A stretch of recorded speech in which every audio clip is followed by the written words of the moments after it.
Acting training in person వ్యక్తిగత నట శిక్షణ. ఎమోషన్ 5వ భాగము.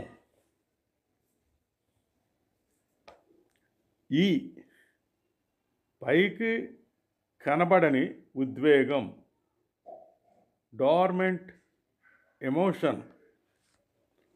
ఉద్వేగము యొక్క ఇంకొక ముఖ్యమైన మూలము పరిశీలించవలసింది మిగిలి ఉంది. ఈ ఉద్వేగము మర్చిపోయి కానీ, ఉపచేతనావస్థలో అణిచివేయబడి కానీ ఉంటుంది. ఆ విధమైన ఉద్వేగము వల్కనో అగ్నిపర్వతం లేక విత్తనము సీడ్ వలె పైకి కనిపించకుండా ఉంటుంది. పైకి అగుపడని ఉద్వేగము, డార్మెంట్ ఎమోషన్ మనలో ప్రతి ఒక్కరిలో అన్ని వేళలా ఉంటుంది. భయాలు, చట్టాలు, శాసనములు, నేరములు, కోరికలు మరియు తక్కిన స్థితుల గుంపు బలవంతంగా కొన్ని ఉద్వేగ అనుభవాలను అంతం చేస్తాయి. మనం తరచుగా వాటిని మర్చిపోయే ప్రయత్నం చేస్తాం. ఉదాహరణగా, చాలామంది జనం చావు యొక్క భయాన్ని వృద్ధి చేస్తారు లేక తెలుసుకుంటారు.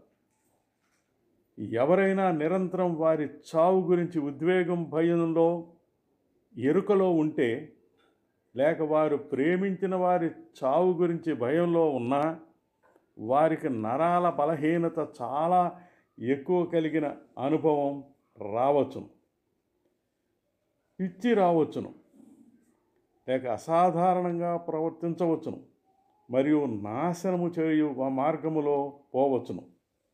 కావున చాలామంది మానవులు చైతన్యమైన స్థితి ద్వారా కానీ, సుప్త చేతనలతో అణిచివేసిన సన్మార్గము ద్వారా కానీ సత్యమైన చావును ఎదుర్కొంటారు.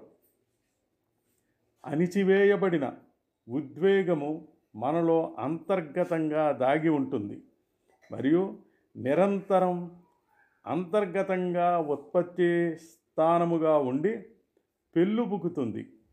నిత్య జీవితంలో చాలామంది జనానికి ఉత్పత్తి స్థానమును చైతన్యపరచవలసిన సందర్భాలు రావు. చాలా ఉద్వేగముల ఎమోషన్స్ను పైకి అగుపడనీయకుండా డార్మెంట్ ఉంచి సంతృప్తిగాను మరియు సంతోషముగాను ఉంటారు. ఏమైనప్పటికీ నటునికి తన పనిలో అలా ఉండటానికి కుదరదు. నటుని యొక్క వ్యక్తిగత సిద్ధాంతము పర్సనలైజేషన్ థియరీ పైకి అగుపడని ఉద్వేగము, డార్మెంట్ ఎమోషన్ను వస్తువుల ద్వారా ముఖ్యమైన ఉత్పత్తి స్థానములలో ఒకటిగా ఉపయోగించుకుని ఉంటుంది.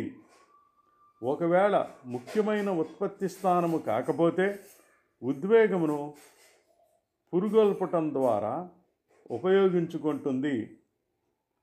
మనం ఎక్కువ కాలం జీవిస్తే చాలా ఎక్కువ ఉద్వేగ అనుభవం పైకి అగుపడనీయకుండా డార్మెంట్ ఉన్న బ్యాంక్లో భద్రపరిచి ఉండును. ఒకవేళ నటులు ఆ బ్యాంక్ నుంచి తీసుకోవలసి వస్తే వారు ఉపయోగించుకోవచ్చును. సాధారణంగా ఉద్వేగమును మరల పిలుచుట ఎమోషనల్ రీకాల్ అందరు. దీనినే స్టానిస్లవిస్కీ ఎఫెక్టివ్ మెమరీ అని పిలిచాడు. స్టానిస్లవిస్కీ యొక్క దృక్పథం ఇదివరకు పొందిన ఉద్వేగాల అనుభవమును మరల పిలుచుట మీద కేంద్రీకృతం చేస్తుంది.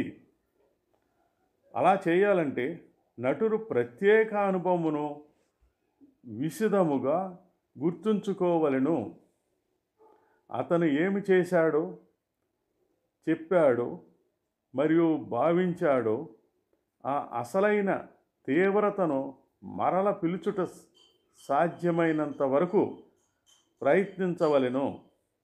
నాటకంలో సాదృశ్యమైన సందర్భానికి కావలసిన ఉద్వేగము తన జ్ఞాపక శక్తి సృష్టించాలి. నాటకానికి కావలసిన పరిస్థితులకు జీవితానుభవంలోని ఉద్వేగమును నటుడు ఎప్పుడు ఉపయోగిస్తాడు? దాని ఫలితంగా బాగా నమ్మదగిన ఉద్వేగము రంగస్థలం మీద కనబడుతుంది. ఈ దిగువన ఇచ్చిన అభ్యాసము ఉద్వేగములను మరల పిలుచుట, ఇమోషనల్ రీకాల్ వృద్ధి చేయుటకు బాగా సహకరించును. నాటకంలో సన్నివేశాలలో నటించుటకు ఇది చాలా అవసరమైన పని. అభ్యాసం 11. మీ పైకి అగుపడని ఉద్వేగమును పొందుట. విశ్రాంతిగా ఉన్న స్థితిని మీరు పొందటానికి ప్రారంభించండి. మీరు పూర్తిగా విశ్రాంతి పొందిన తర్వాత నేల మీద కానీ కుర్చీలో కానీ సౌఖ్యంగా కూర్చోనండి. మీ శరీర ఒత్తిడిని అంతటినీ పోగొట్టండి. విశ్రాంతి పొందిన తర్వాత కాలంలోనే ఈ అభ్యాసము తీసుకోవాలి. తక్కిన నటులు ఓర్పును ప్రయత్నించవచ్చును. ప్రతి ఒక్కరూ నిశ్శబ్దంగా ఉండండి. అక్కడి ఏకాగ్రతను మరియు విశ్రాంతికి సహకరించాలి. ఈ విధమైన క్రమశిక్షణ ప్రతి కళ అభివృద్ధికి అవసరము. మీ గతం నుంచి చాలా ముఖ్యమైన అనుభవమును ఎంపిక చేసుకోండి. అందులో నుంచి ముఖ్యముగా ఆ అనుభవం యొక్క పరిస్థితులను మరల పిలవండి. ఆ అనుభవమును ఎంపిక చేసుకునేటప్పుడు 5 నుంచి 10 సంవత్సరాల మధ్య జరిగింది అయితే మంచిది. 1 సంవత్సరం లేక అంతకు లోబడి అనుభవం తీసుకోవడం అంత మంచిది కాదు. దూరమైన అనుభవం, ఎక్కువగా పైకి కనిపించని ఉద్వేగము. అనుభవమును మరల పిలిచిన తర్వాత తరగతిలో దాని వివరాలను వివరించండి. ఉద్వేగాలు ఏ విధంగా అనుభవం పొందారో వివరించడం ప్రారంభించవద్దు. దానికి బదులుగా అనుభవంలో పరిస్థితులను మాత్రం ముఖ్యంగా కేంద్రీకరించండి. అంటే ఇలా తిరిగి జ్ఞప్తికి తెచ్చుకోవటం వల్ల అంతర్గత నరములకు సంబంధించిన మరియు కండరాలకు సంబంధించిన పద్ధతిని మేల్కొల్పుతుంది. తద్వారా పైకి అగుపడిన ఉద్వేగము, డార్మెంట్ ఎమోషన్ను చైతన్యపరచటంలో వాటి అవసరం కలిగింది. కావున మీరు మరల పిలుస్తూ మీకు ఏమి జరుగుతుందో మాటలతో విశదపరిచిన తర్వాత మళ్ళీ అసలైన ఉద్వేగము సాధారణంగా పొందవచ్చును. మళ్ళీ ఉద్వేగము పెళ్ళుపుకవచ్చు లేక అభివృద్ధి చెందవచ్చును. ఈ అభ్యాసము చేయటంలో విజయవంతం కాకపోతే బాధపడవద్దు. దీన్ని మళ్ళీ తిరిగి అభ్యాసము చేయవచ్చును, లేదా తర్వాత ఎప్పుడైనా చేయటానికి ఆలస్యం చేయవచ్చును.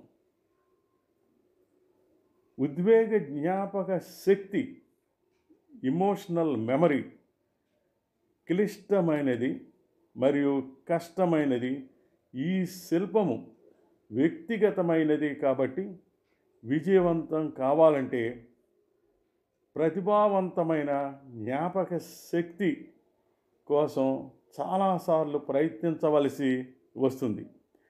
ఎక్కువ ఉద్వేగము పొందకుండా ఉండటానికి గాను ఈ అభ్యాసము చేస్తున్నప్పుడు ఉపాధ్యాయుడు దగ్గర ఉండటం మంచిది. మరికొన్ని విషయాలు మరో భాగంలో